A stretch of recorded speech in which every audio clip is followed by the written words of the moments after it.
तुम्ही पाहत आहे निपाणी न्यूज सफेर घडामोडी। मारुती रामागस्ते यांचे आकस्मिक निधन। मारुती रामागस्ते वय वर्ष 85 यांचे आकस्मिक निधन झाले आहे। ते बाबू गस्ते यांचे वडील होते।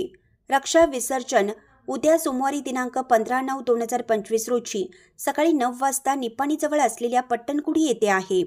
त्यांच्या पश्चात 2 मुले, 1 मुलगी, नातू नात असा परिवार आहे।